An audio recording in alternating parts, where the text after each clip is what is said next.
Hello साथियों, सभी का स्वागत है आपकी इस रेलवे के प्रीवियस ईयर क्वेश्चन पेपर की सीरीज़ में। तो जैसा कि आप सभी को पता है कि हमने कल यानी कि 10 क्लासेज में हमने जो आपके प्राचीन इतिहास था उसको समाप्त कर दिया था। 2 मिनट में आपका यहाँ पे लूँगा, तो आप थोड़ा सा ध्यान से सुनिएगा। तो हमने 10 क्लासेज में जो आपके प्राचीन इतिहास था ये क्या कर दिया था, पूरा कर दिया था, बहुत अच्छे से कर दिया था, जिसमें आपके प्रीवियस ईयर जितने भी सवाल आए थे वो सारे के सारे यहाँ पे हमने ऐड किए थे। ये लगभग 450 के आसपास आपके क्वेश्चन थे। क्लियर। अब हमारी ये आज की क्लास नंबर 11 है और हम आज स्टार्ट करने वाले मिडाइवल हिस्ट्री। मिडाइवल हिस्ट्री यानी कि मध्यकालीन इतिहास हम आज पढ़ने वाले हैं। मध्यकालीन इतिहास आज से हम शुरू कर रहे हैं। और वापस मैं आपको एक चीज़ और बता देता हूँ कि अगर हो सके तो आप ये टॉपिक पहले पढ़ गए और फिर यहाँ से आप प्रैक्टिस कीजिए और बहुत कुछ सीखिए। ये आपके प्रैक्टिस में 4 चांद लगाने वाले और आपके एग्ज़ाम में 100% आपको लाभ पहुँचाएंगे। ठीक है, इनसे बाहर आपके सवाल नहीं जाएंगे तो नहीं जाएंगे। आप इनकी जो डिटेल है वो भी अच्छे से ध्यान से सुन लिया करो, और चाहे आप सोते टाइम, खाना खाते टाइम या और कुछ टाइम, जो भी आपके खाली टाइम है उसमें ये क्लासेज ज़रूर देखा करो। ठीक है, और एक एक चीज़ को जो मैं बोल दूं कि इसको नोट करो तो आपको नोट करना है। ठीक है, मैं बहुत कम इसमें बोलूँगा कि नोट करो, लेकिन जो बोल देता हूँ वो तो मतलब 100% पेपर में छपेगी, मान लो कि आउट ही कर दिया। ठीक है, अब इसमें छोटे छोटे टॉपिक है और ज़्यादातर आप में यह होता है कि आप चैनल को बिना सब्सक्राइब किए हुए देख रहे हो, तो थोड़ा सब्सक्राइब कर दो। और जितने व्यक्ति आप यहाँ पे, जितने स्टूडेंट्स यहाँ पे आप क्लास को देख रहे हो, जितने आप वॉच कर रहे हो क्लास को, कम से कम उतने तो आप लाइक कर दिया करो। कितने? उतने तो आप लाइक कर दिया करो। अब मान लो 10 बच्चे क्लास देखते हैं या 20 बच्चे क्लास देखते हैं, तो उसमें से एक का लाइक आता है। इतना कम रेशियो रहता है, यानी कि 20:1 का रेशियो। तो थोड़ा सा हम भी डिमोटिवेट हो जाते हैं, तो हमें भी आप मोटिवेट रखने की कोशिश क्या करो ताकि हमारा भी मन बना रहे और हम आगे से आगे आपके क्लासेज रेगुलर चलाते रहें। ठीक है, और ये क्लासेज अब बिना किसी छुट्टी के रेगुलर चलती रहेगी। तो आज का अपना टॉपिक है मध्यकालीन इतिहास का, जो अरब एवं तुर्की आक्रमण हुए थे इनके बारे में।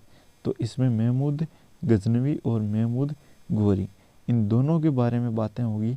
तो देखिएगा, यहाँ पे पहला ही क्वेश्चन आ गया आपके सामने, थोड़ा सा आप ध्यान से पढ़िएगा, जो आपके एनटीपीसी के सवाल है। नीचे दिए गए शासकों का सही क्रम बताइए। तो सही क्रम इनका क्या हो जाएगा? पहला आएगा आपके महमूद गजनवी। कौन? महमूद गजनवी। फिर आ जाएगा गोरी, फिर चंगेज का, फिर तैमूर। तो ऐसा ऑप्शन किसमें? 2, 4, 3 है, यानी कि ऑप्शन नंबर सी है वो यहाँ पे आपके राइट हो जाएगा। अब इनका आप कालक्रम देख लो एक बार, क्योंकि जो रेलवे और जो आपके एसएससी है, ये डेट्स से भी आप आजकल बहुत सवाल उठाने लगे। पहले ट्रेंड चल रहा था डेट्स का, लेकिन फिर बंद कर दिया, लेकिन अभी वापस शुरू कर दिया है।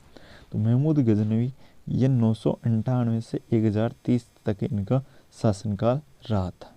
ठीक है, मोहम्मद गोरी आए थे आपके 1173 से 1206 ईस्वी तक। चंगेज खां आए थे 1206 से 1227। तैमूर आया था 1370 से 1405।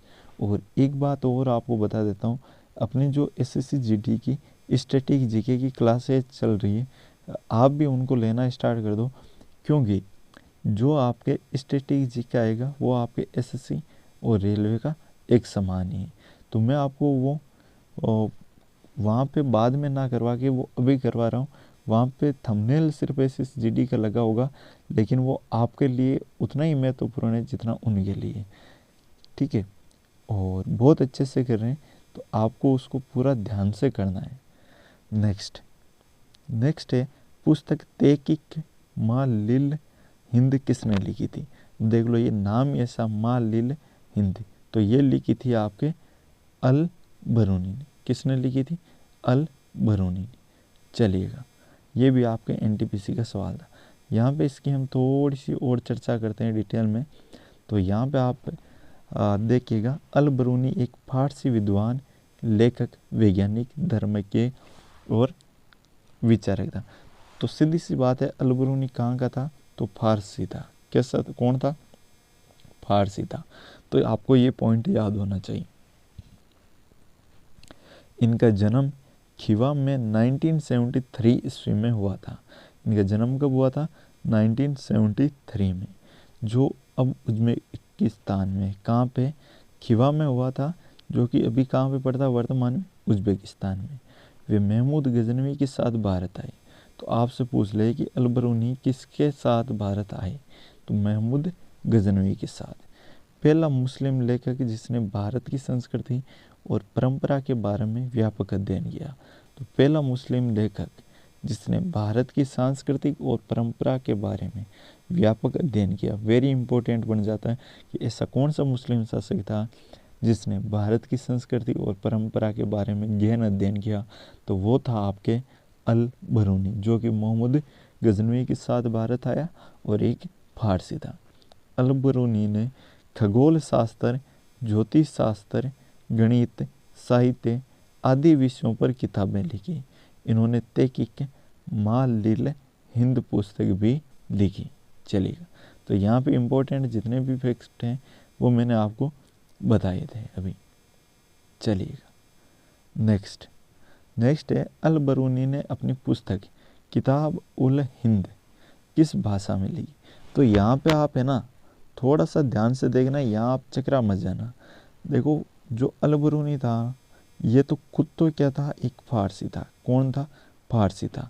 तो आप सोचोगे कि किताब ही किस में लिखी? फारसी में। लेकिन इन्होंने किताब फारसी में ना लिख के किस में लिखी? अरबी में लिखी। तो यहाँ पे ऑप्शन नंबर बी है वो इसका राइट आंसर हो जाएगा। तो किताब उल हिंद ग्रंथ के लेखक कौन है? अल बरूनी है, जो कि एक फारसी था। लेकिन किताब कौन सी भाषा में लिखी? अरबी भाषा में। पुस्तक 11वीं शताब्दी की भारतीय सामाजिक, आर्थिक और राजनीति की जानकारी का प्रमुख स्रोत है। अल बरूनी प्रथम मुस्लिम शासक था, प्रथम मुस्लिम था जिसने संस्कृत सीखा और गीता और पुराणों का अध्ययन किया। तो बहुत माइंडेड खोपड़ी थी ये आपके अल बरूनी। ठीक है, इनको सीखने की बहुत ललक थी। इन्होंने क्या सीखा? ऐसा पहला मुस्लिम कौन था जिसने संस्कृत सीखा तथा गीता और पुराणों का भी अध्ययन किया? तो ये था आपके अल बरूनी। ठीक है, अल बरूनी गीता से बहुत अधिक प्रभावित हुआ था। चलिएगा, तो ऐसा कौन सा मुस्लिम था जो आपके गीता से बहुत प्रभावित हुआ था? ठीक है, तो ये आपको पता होना चाहिए। किताब उल हिंद मैंने अभी आपको बताया किसने लिखी? अल बरूनी ने लिखी। किसने लिखी? अल बरूनी ने। नेक्स्ट है, उज्बेकिस्तान का कौन सा यात्री 11वीं शताब्दी में भारत आया? तो 11वीं शताब्दी में कौन आया था? तो ये आप बता सकते हो, अल बरूनी। कौन था? अल बरूनी। यही था ना? यही था। चलिएगा, अल बरूनी उज्बेकिस्तान से 11वीं शताब्दी में महमूद गजनवी के साथ भारत आया था। इब्न बतूता महमूद बिन तुगलक के शासनकाल के दौरान मोरक्को से भारत आया। देखो, यहाँ से थोड़ा सा ध्यान से समझना, जो अल बरूनी है ये तो किसके? महमूद गजनवी के साथ आया। लेकिन जो इब्न बतूता है ये महमूद बिन तुगलक के शासनकाल के दौरान आया। कहाँ से आया? मोरक्को से भारत आया। रेहला किसके? रेहला इब्न बतूता की सबसे प्रसिद्ध पुस्तक है। वेरी इंपॉर्टेंट है। रेहला किसकी पुस्तक है? Ibn Battuta. चलिएगा, यहाँ पे नेक्स्ट क्वेश्चन आ जाता है आपके 435वां। फारसी विद्वान अल बरूनी अफगानिस्तान और भारत पर हमले के दौरान किस आक्रमणकारी के साथ था? तो ये किसके साथ था? तो आप यहाँ पे बता सकते हो कि मोहम्मद गजनवी के साथ था। किसके साथ था? अल बरूनी मोहम्मद गजनवी के साथ। तो यहाँ पे आपका नेक्स्ट क्वेश्चन है कि मोहम्मद गौरी की सेना और पृथ्वीराज चौहान के बीच 2 बार युद्ध हुआ था, जिसमें कि दूसरी लड़ाई पृथ्वीराज चौहान हार गए और उनके राज्य पर कब्जा हो गया। तो तराइन का जो दूसरा युद्ध हुआ था उसमें जो पृथ्वीराज चौहान थे ये हार गए थे। यहाँ पे दो बातें आती, एक तो तराइन का प्रथम युद्ध, एक तराइन का द्वितीय युद्ध। तो तराइन के प्रथम युद्ध में तो पृथ्वीराज चौहान थे वो विजय हुए थे और मोहम्मद गोरी हार गया था। लेकिन जो तराइन का द्वितीय युद्ध हुआ था इसमें मोहम्मद गोरी जीत गया और पृथ्वीराज चौहान हार गए थे। चलिएगा, तो यहाँ पे तराइन का प्रथम युद्ध 1191 में पृथ्वीराज चौहान तथा मोहम्मद गोरी के बीच हुआ, जिनमें गोरी क्या हो गया, पराजित यानी कि हार गया। तराइन के दूसरा युद्ध यानी कि जस्ट एक साल बाद में 1192 मोहम्मद गोरी ने पृथ्वीराज चौहान को हरा दिया और राज्य दिल्ली और अजमेर पर क्या कर दिया, अधिकार कर दिया था।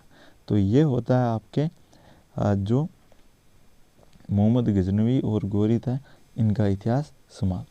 अब आपके जो दिल्ली सल्तनत है ये आता है और उसमें आता है सलायू डायनेस्टी।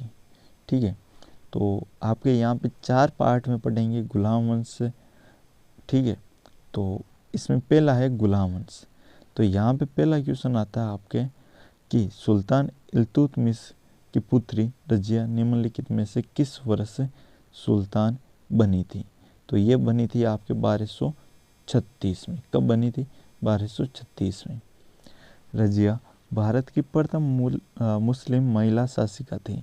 यहाँ से आप एक चीज़ नोटिस करेंगे कि जो सवाल पूछे गए हैं वो रजिया के आसपास ही पूछे गए हैं। ठीक है, या तो रजिया के पिताजी से सवाल पूछे गए हैं या फिर रजिया से। अगर 10 क्वेश्चन पूछे गए हैं तो उसमें से 7 क्वेश्चन रजिया सुल्तान से और 2 क्वेश्चन इनके पिताजी से। तो आप देख सकते हो कि ये कितना इम्पोर्टेंट है, तो आपको इसको ध्यान से देखना है। और जो ये आपके रजिया सुल्तान थी ये किसकी पुत्री थी, इल्तुतमिश की। ठीक है, तो चलिएगा यहाँ पे इसकी डिटेल देख लीजिएगा। रजिया भारत की प्रथम महिला मुस्लिम शासिका थी जिसका जन्म 1205 में बंदायूं में हुआ। ये सुल्तान शम्स उद दीन इल्तुतमिश, आप नाम याद रख लेना सिर्फ इल्तुतमिश। तो ये किसकी पुत्री थी, इल्तुतमिश की। 1236 में दिल्ली की गद्दी पर बैठी और 1236 से कहाँ तक रही, 1240 तक। चलिएगा, मामलुक का मतलब होता है गुलाम वंश। कौन सा, गुलाम वंश, गुलाम डायनेस्टी। तो गुलाम वंश, गुलाम साम्राज्य का कौन सा शासक 1236 से 1240 तक दिल्ली की सुल्तान रही थी या रहा था। तो ये रहा था आपके रजिया सुल्तान रही थी जो कि इल्तुतमिश की बेटी थी। यह आपके एनटीपीसी का क्वेश्चन था। नेक्स्ट, मामलुक साम्राज्य यानी कि गुलाम वंश, ये मामलुक नाम किसका है, ये गुलाम वंश का ही है। ठीक है, या दास वंश का ही। 1206 से 1290 तक चला। 1236 में इल्तुतमिश की मृत्यु के बाद कमज़ोर शासकों की श्रृंखला सतह में बनी रही। 1236 में इल्तुतमिश की पुत्री रजिया दिल्ली की सुल्तान बनी और 1240 तक रही। ये भारत की प्रथम मुस्लिम महिला शासिका थी जिसका जन्म 1205 में हुआ था। रजिया बहुत ही बुद्धिमान, श्रेष्ठ और बहादुर योद्धा थी।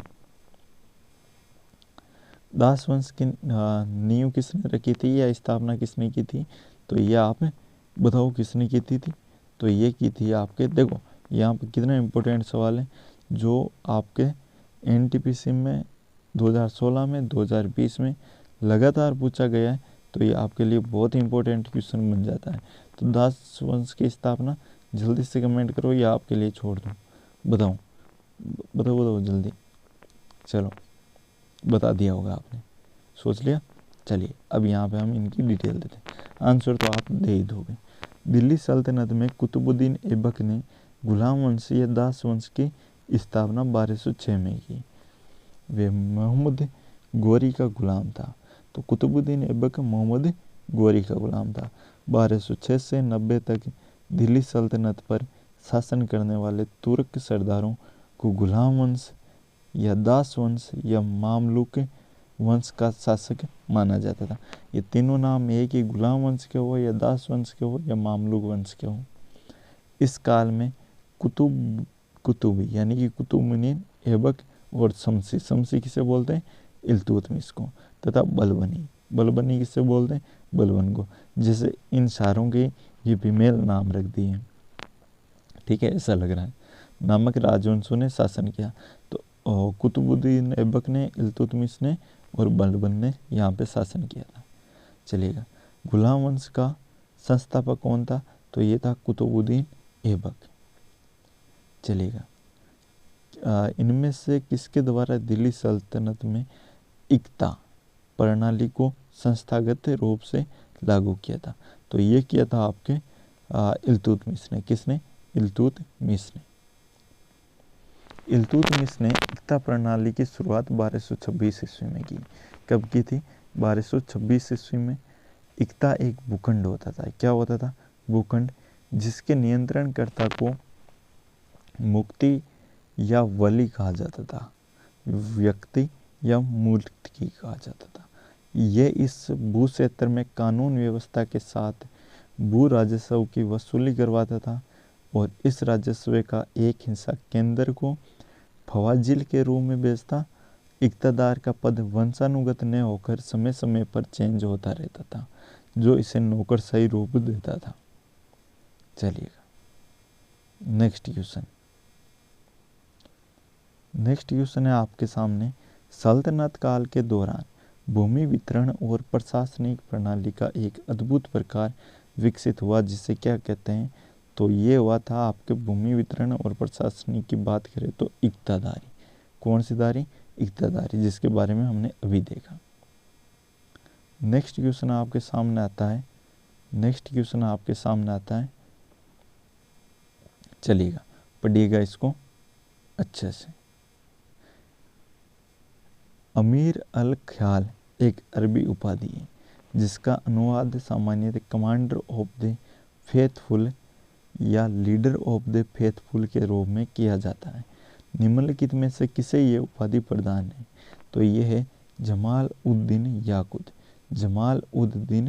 याकुत।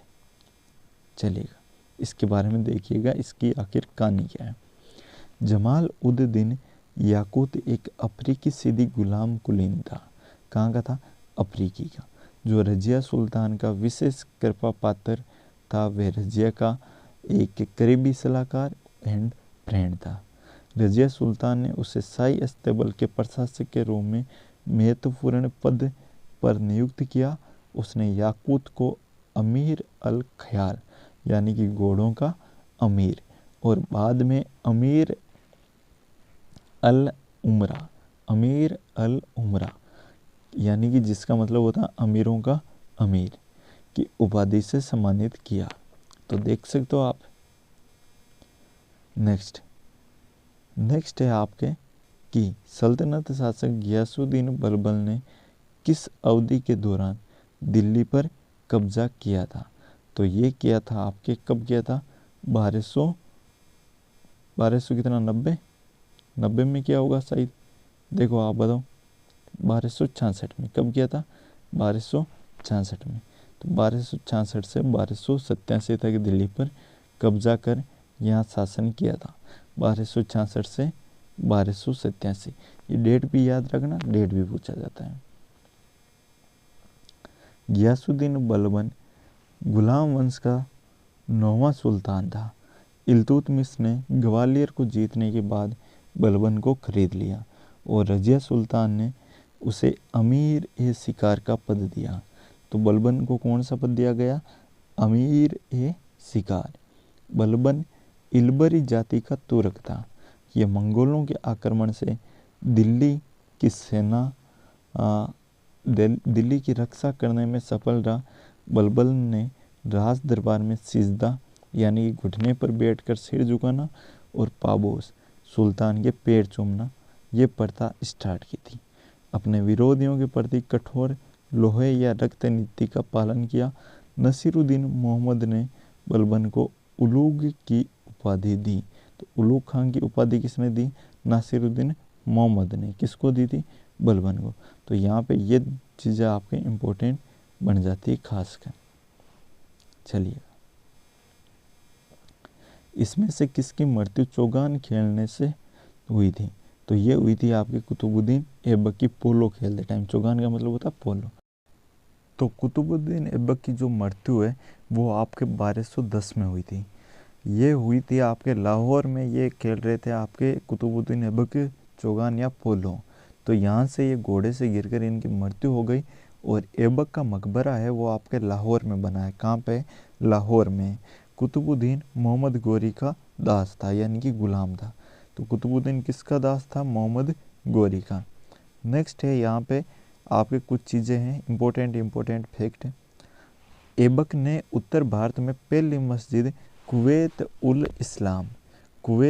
इस्लाम का निर्माण दिल्ली में करवाया था, जो विष्णु मंदिर के स्थान पर है। यानी कि जो दिल्ली में आपके विष्णु भगवान का मंदिर था, यहाँ पे इसको तोड़वा के यहाँ पे निर्माण किसका करवा दिया इसने? कुतुबुद्दीन ऐबक ने कुवैत उल इस्लाम का। ये भी थोड़ा इम्पोर्टेंट बन जाता है। तो कुवैत उल इस्लाम मस्जिद जो भारत की पहली मस्जिद थी, उत्तर भारत की पहली मस्जिद कौन सी थी? कुवैत उल इस्लाम, उत्तर भारत की पहली। ठीक है। अजमेर में संस्कृत विश्वविद्यालय के स्थान पर 2.5 दिन का झोंपड़ा बनवाया। तो जो अजमेर राजस्थान का अजमेर है, यहाँ पे जो एक संस्कृत यूनिवर्सिटी हुआ करती थी, यहाँ इनकी जगह क्या बनवा दिया? इसको किस में चेंज करवा दिया? 2.5 दिन के झोंपड़े में। तथा सूफी संत कुतुबुद्दीन बख्तियार काकी की याद में कुतुब मीनार का निर्माण करवाया। नेक्स्ट, कुतुबुद्दीन को लाख बख्श कुरान ख्वा कहा जाता है। तो ये दोनों उपाधियां किसकी? लाख बख्श और कुरान ख्वा, ये कुतुबुद्दीन ऐबक की। लाख बख्श का मतलब होता है लाखों का दान करने वाला, और कुरान ख्वा का मतलब है ये सुरीले स्वर में कुरान पढ़ता था, इसलिए कुरान ख्वा इसको नाम यह रख दिया। नेक्स्ट, भारत में सिजदा प्रथा किसने शुरू की? वही सर झुकाने वाली और अपने जो शासक है उनके पैरों को चूमने वाले। ये की थी आपके गियासुद्दीन बलबन ने। किसने की थी? गियासुद्दीन बलबन ने। चलिएगा, यहाँ पे इसकी डिटेल देखिएगा, एनटीपीसी का सवाल है। सिजदा और पेबोस प्रथा गियासुद्दीन बलबन ने शुरू किया। सिजदा का अर्थ झुककर सुल्तान के चरणों में सलाम करना तथा पेबोस का अर्थ सुल्तान के पैरों को चूमना है। इन अमानवीय प्रथाओं को मुगल बादशाह अकबर ने क्या कर दिया? समाप्त कर दिया। अगला है नौरोज नामक प्रसिद्ध फारसी त्योहार की शुरुआत की थी। तो ये किसने की थी?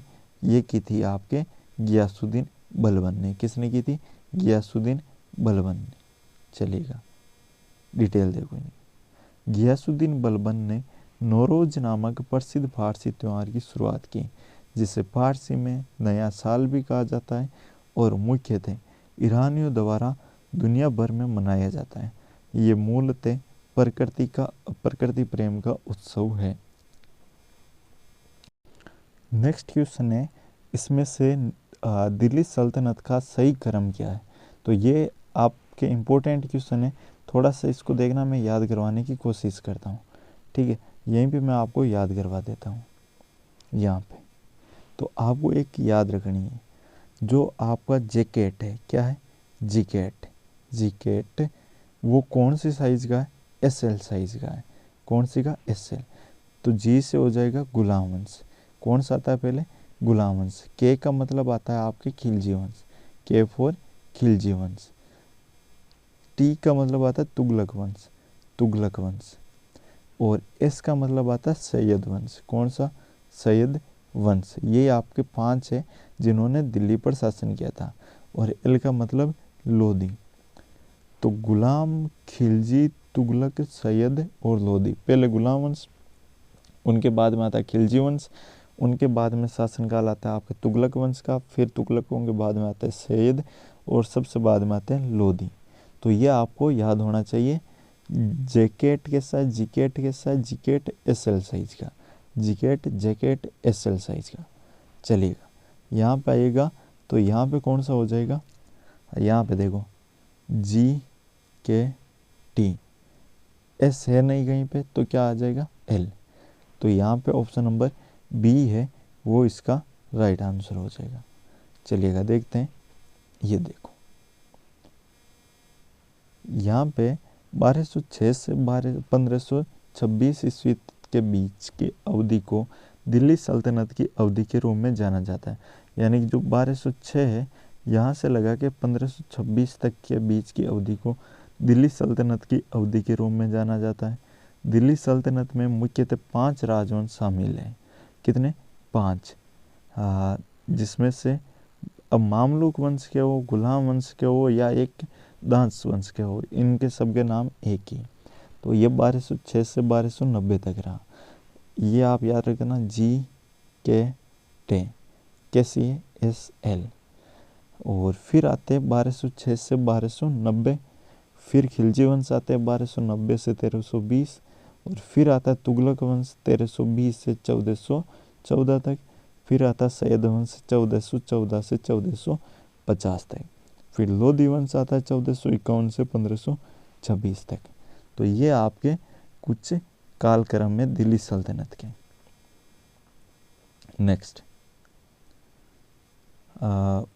नेक्स्ट आता है आपके कि के बीच की अवधि को दिल्ली सल्तनत की अवधि के रूप में जाना जाता है। तो अभी हमने बात की 1206 से 1526, 1206 से 1526, यानी ऑप्शन नंबर सी यहाँ पे राइट आंसर हो जाएगा ग्रुप डी का सवाल। रजिया सुल्तान किसकी बेटी थी? तो ये थी आपके इल्तुतमिश की। किसकी? इल्तुतमिश की। चलिएगा, रजिया सुल्तान इल्तुतमिश की बेटी थी। 1236 से 40 तक यानी कि 4 साल दिल्ली सल्तनत की प्रथम व अंतिम महिला मुस्लिम शासिका थी। पर्दा प्रथा को त्याग कर वे भी पुरुषों की तरह कुबा यानी कि कोट और कुल्हा टोपी पहनती थी।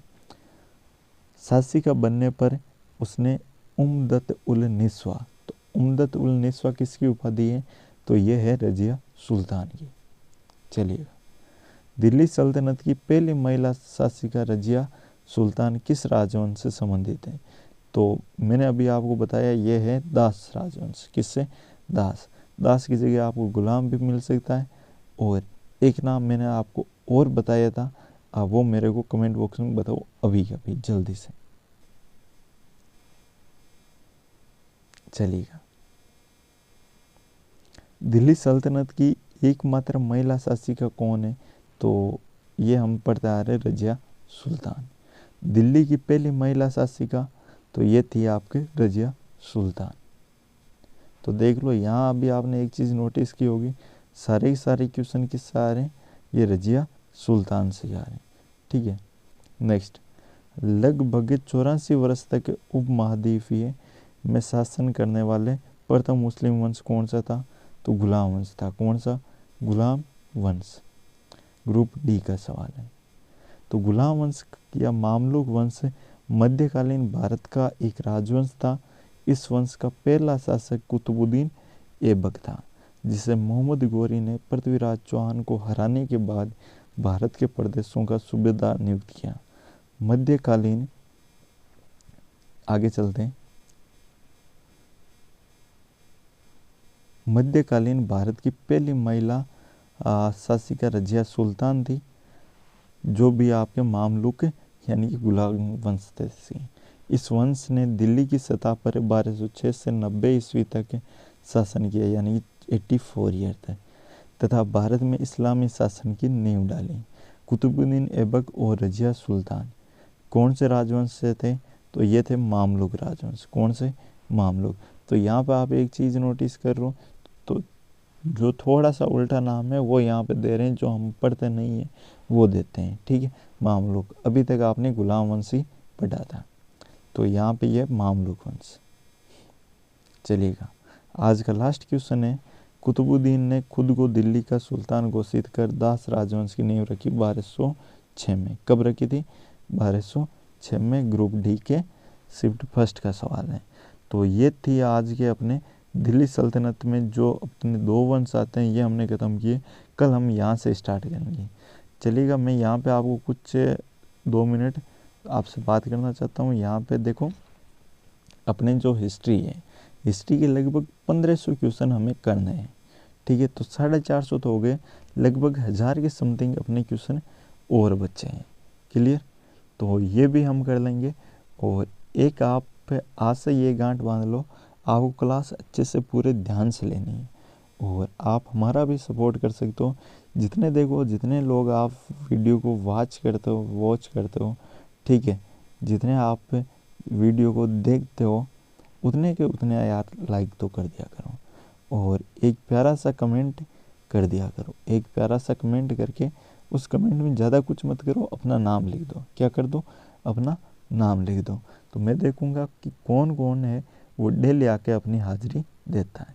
तो चलिएगा, आज के लिए बस इतना ही। करते रहिएगा तैयारी अच्छे से, इस बार सिलेक्शन आपका ही होगा। जय हिंद, जय भारत।